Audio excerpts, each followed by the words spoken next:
So you're not like an adherent of like modern monetary theory that says, don't worry about the deficit, we'll just print the money and do it. That is some crazy talk. It's certainly out there. It's gaining currency. Well, that's crazy. All right, that was Bill Gates saying that kind of talk about just spending ad nauseum and running up the deficit is crazy.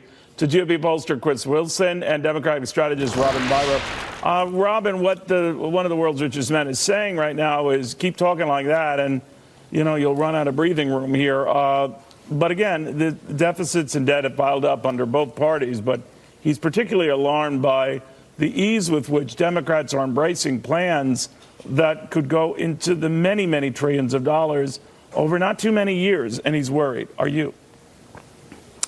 Yes, Neil, I am. And we need to be careful here. To my understanding, the deficit's increased by about 20% under this president. And I follow Republicans here with concern about our national deficit. And a lot of the proposals that my colleagues on the left are proposing, I'm concerned with, specifically AOC's proposal for taxing the wealthy 70%. I just don't see that working. I've come out against that on this show. I just hate that she's getting all of the air in the room. Elizabeth Warren has a plan that sounds much more viable, but it's not getting any media coverage.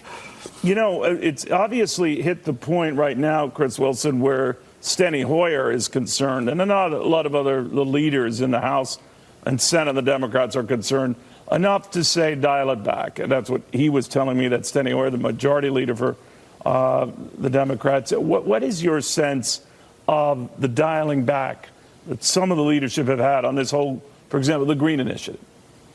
Well, they should be concerned. And I think what you see Alexandria Ocasio-Cortez proposing, whether it's high tax rates or the Green New Deal, are just wild fantasies. They're never going to see the light of day. They're not going to make it to the floor to be voted on. But the challenge I think they are is because they are stalking horses that set forth, that make lesser tax increases or lesser environmental regulations seem as if they are somehow reasonable compromises. And that, to me, is the bigger issue here.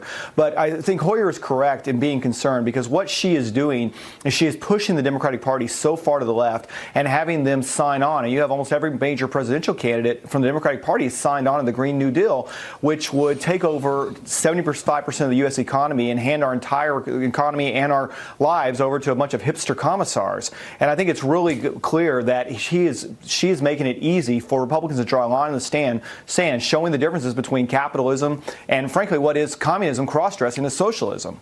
Obviously, Robin, they're placing their bets on this is where the passion of the Democratic Party is. And we don't want to upset the ones who are really galvanized and really into this, but someone has to be dealt at the table to say, all right, you can't do this, you can't do this. So how did they thread that needle? Easy. Right now, Speaker Pelosi has come out basically against these. Not so much against the Green New Deal. She's basically kind of said, whatever you want to call it, this New Deal or whatever. She's just sort of not embracing this. But she's come out against her Alexandria Ocasio-Cortez's tax plan. I'm listening. I'm following her leadership. I think more of my colleagues on the left, especially these presidential candidates, need to do the same, because we're treading into dangerous territory here, especially with the Green New Deal. It's just kind of a wild fantasy. I'm all for environmental protection and more control here, but not to the extent that we're going to have no air travel. Right, there is that little sticky issue.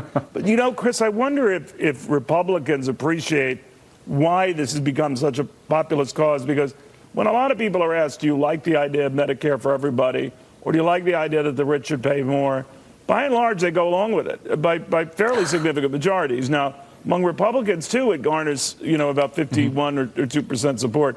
I understand part of that being, as long as I don't have to pay for it, I get that. But should Republicans be a little bit more concerned that this is as popular as it seems to be? Well, class warfare has always been an effective technique when it comes to politics, which is one of the reasons why I'm not sure the best spokespeople in terms of taking stands against these issues are Bill Gates, Michael Bloomberg, or Howard Schultz. Having said that, I do think Republicans have got to manage it carefully and make sure that it is. I think we do a bad job as Republicans helping to explain the purposes of the way tax cuts work. I mean, Reagan handled it well in the 80s, I believe, and whenever he was able to get his tax cuts passed, and we saw the impact of it on the economy. And we really need the same sort of communication that we saw from a Ronald Reagan that was able to explain the purposes and the reason for tax cuts, and then having Republicans and Democrats come together on it. Really is, when you think about the Reagan tax cuts that received more than 2/3 support in both houses, and to be able to achieve that number of, I mean, Ted Kennedy voted for the Reagan tax cuts, for instance. To imagine that level of bipartisan nature around tax cuts today, and I think it's because we just haven't seen that same level of leadership. All right, gentlemen, I want to thank you both very, very much.